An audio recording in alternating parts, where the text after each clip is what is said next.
السلام علیکم ورحمۃ اللہ وبرکاتہ۔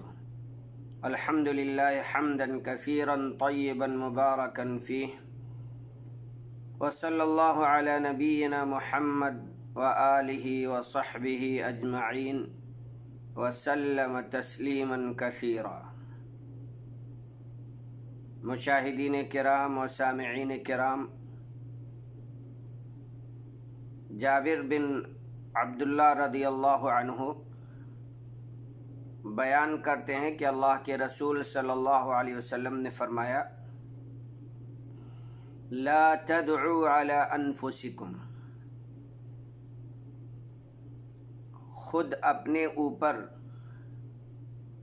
خود پر بد دعا نہ کرو، ولا تدعوا علی اولادکم،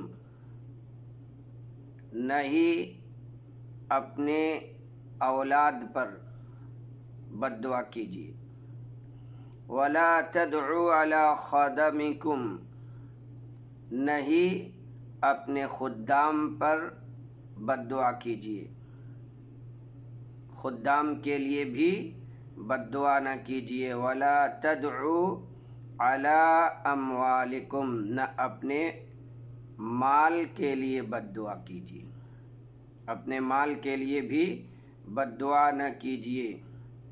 کیوں؟ لا توافقوا من اللہ تبارک و تعالی ساعۃ نیل فیہا عطاء فیستجیب لکم، کہ تمہیں نہیں معلوم کہ وہ کون سی گھڑی ہے، کہیں ایسی گھڑی نہ ہو جس میں دعا قبول ہوتی ہے اور تمہاری یہ بد دعا قبول ہو جائے۔ اس حدیث سے معلوم ہوتا ہے کہ نہ انسان خود کے لیے، اپنے آپ کے لیے بد دعا کرے، نہ اولاد کے لیے بد دعا کرے، نہ خادموں کے لیے بد دعا کرے، اور نہ ہی اپنے مال کے لیے بد دعا کرے۔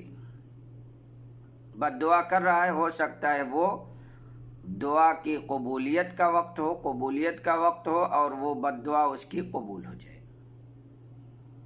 ہمارے یہاں اکثر یہ دیکھا جاتا ہے کہ لوگ جذبات میں آ کر کے، غصے میں آ کر کے، کبھی کبھی ماں باپ بھی، کبھی کبھی وہ اپنے اوپر خود بھی ایسا کرتا ہے۔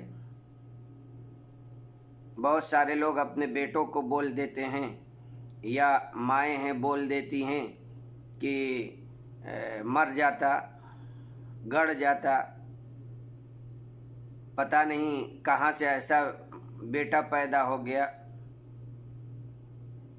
اس طرح کی زبان استعمال کرتے ہیں، کہیں چلا کیوں نہیں جاتا، اس طرح کی زبان استعمال کرتے ہیں اپنے بیٹوں کے لیے یا اپنے مال کے لیے بھی۔ ایسے ہی لوگ بعض دفعہ غصے میں بد دعا کرتے ہیں، اپنے لیے بھی حتیٰ کی بد دعا کرتے ہیں۔ ہمارے یہاں یہ چیز ہے اور بہت غلط چیز ہے یہ۔ عربوں میں یہاں دیکھیں گے اکثر، الا ماشاء اللہ، اکثر عرب جب غصہ ہوتے ہیں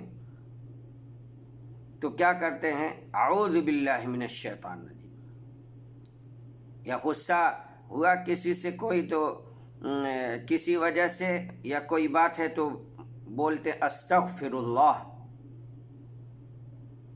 یا اسی طرح سے اللہ یہدیک، اللہ یہدیک بولتے ہیں، یعنی اللہ تمہیں ہدایت دے۔ اس طرح کی چیزیں غصے میں بولتے ہیں، اور یہی ہونا بھی چاہیے کہ آدمی غصے میں بھی بد دعا نہ دے، نکلے کچھ تو دعائیہ کلمات نکلے زبان سے تو یہ اس کے لیے مفید ہوگا۔ ہمیں چاہیے کہ ان چیزوں کو اپنی زندگی میں نافذ کریں، زندگی میں لائیں، اور غصے میں بھی ان احتیاط کو ملحوظ رکھیں۔ جزاکم اللہ۔